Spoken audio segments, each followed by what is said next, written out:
সুপ্রভাত বন্ধুরা, কেমন আছো তোমরা সবাই? আশা করি খুব ভালো আছো, আর ভালো তো থাকতেই হবে, কারণ আমার নতুন নতুন ব্লগ দেখার জন্য তোমাদেরকে ভালো থাকতেই হবে।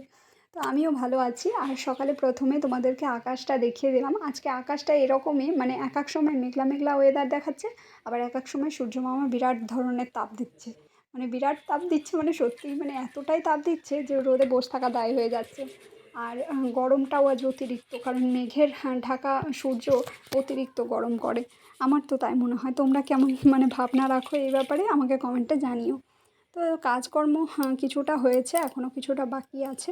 মাছ বিক্রি করতে এসেছিলো, তো মাছ নিয়েছিলাম, তাই জন্য ভাবলাম যে সকাল সকাল আগে মাছটাই বেছে নেওয়া যাক।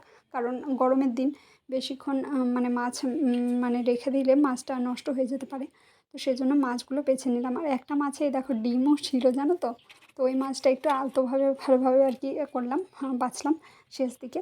কারণ মাছের ডিম খেতে বেশ ভালোই লাগে, যদিও এইভাবে আলাদা করে ডিম মানে ভালো লাগবে না। কিন্তু ডিমটা যখন ছিল তো ফেলে দিতে ইচ্ছা করলো না। তো ওই ভালোভাবে তখন মাছগুলো ধুয়ে নিলাম মাছ যাওয়া অবধি। এখন বাজে ওই 7:30 মতো। তো ঘুম থেকে আজ উঠেছি তখন হবে ওই 6:15-20। তো নিচে এসে সমস্ত কাজকর্ম মোটামুটি করেছি, বাসন ধুয়েছি, ঘর ঝাড় দেওয়া হয়েছে। আর মা এখানে দেখতে পেলে শাক বাছছিল।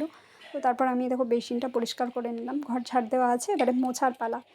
তো মেয়ে এখনও অবধি ওঠেনি। ওকে ভাবলাম যে যখন এখনও ওঠেনি তাহলে কাজগুলো তাড়াতাড়ি করে সেরে ফেলি, তারপরে ওকে উঠিয়ে তখন খাওয়াবো।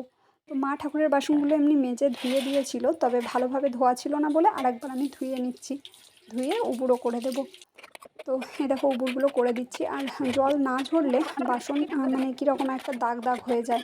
তো সেই জন্য ভালোভাবে জল ঝরাতে দিলাম। আর তারপরে দেখো মানে চারিপাশটা মুছতে শুরু করে দিয়েছি। তো তারপর মোছা হয়ে গেছে মোটামুটি ওই উঁচু জায়গাগুলো। তারপরে দেখো মপসে করে ঘরটা মুছে নিলাম। মেয়ে এখনও ওঠেনি, তো তাই জন্য ভাবলাম যে তাড়াতাড়ি তাড়াতাড়ি করে কাজগুলো সারা যাক। বারান্দাটা মা ঝাঁট দিয়েছিল, তবে আরেকবার ঝাঁট দিচ্ছি, তার কারণ হচ্ছে বারান্দায় শাক বেছেছে মা। তো শাকের ধুলো ধুলো কেমন একটা হয়ে আছে, মানে বালি বালি হয়ে আছে, মাটি বালিতে আর কি। তো বারান্দাটা ওই জন্য আরেকবারও পরিষ্কার করে নিচ্ছি, তারপরে আর কি মুছে নেব। তো সোফাটাও একবার ঝেড়ে নিলাম, সোফার কভারটা। তো তারপরে দেখো ঝাঁট দিয়ে দিচ্ছি। আর মা এই সময় মানে বাইরে থেকে শাক এনেছিল। এই শাকগুলো হচ্ছে কুড়ো বুড়ো শাক বাছছিল, যেগুলো দেখালাম তোমাদের। তো আমাদের এদিকে কুড়ো বুড়ো বলে, কারণ মানে এগুলো পাঁচমিশালি শাক, এক জায়গায় হয় না।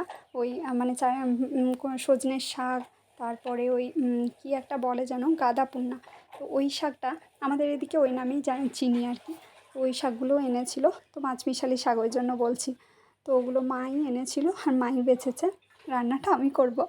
তো বেছে আর কি মা রেখেছিল। তো এই দেখো তারপরে বারান্দাটা মুছে নিচ্ছি।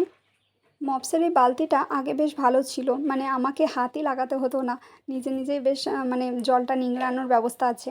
কিন্তু কী একটা হয়ে গেছে তারপর থেকে আর কিছুতেই মানে ওই ওখানে যদি প্রেস করে আমি জল নিংড়াতে যাই, কিছুতেই নিংড়ানো হয় না, আমাকে হাত লাগাতেই হয়। নতুনে ভালো ছিল।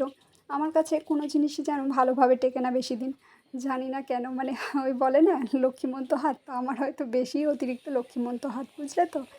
এই দেখো ঘরটা মোছা হয়ে গেছে, তারপরে রান্নাঘরটা শেষবেলায় মুছলাম। আর আমার মুখের অবস্থা দেখো, এতটাই ঘেমেছি কি বলবো। আজ প্রচণ্ড গরম লাগছে, কিন্তু তার মধ্যেও কাজ তো করতেই হবে। কাজ সমস্ত মোটামুটি কমপ্লিট হয়েই গেছে, মানে নিচের কাজ। এবারে দেখো উপর যাচ্ছি, উপরেও মোছামুছি, ঝাঁট দেওয়া, বিছানা তোলা, এখনও মেয়েকে ওঠানো হয়নি। তবে এই দেখো উপরে এসে দেখছি মেয়ে উঠে এসির রিমোট নিয়ে বদমাইশি করছে। তো ওকে এবারে খাওয়াবো, উপরে কাজ করব। তো ভিডিওটা এখানে শেষ করছি, টাটা। কেমন লাগলো জানিও।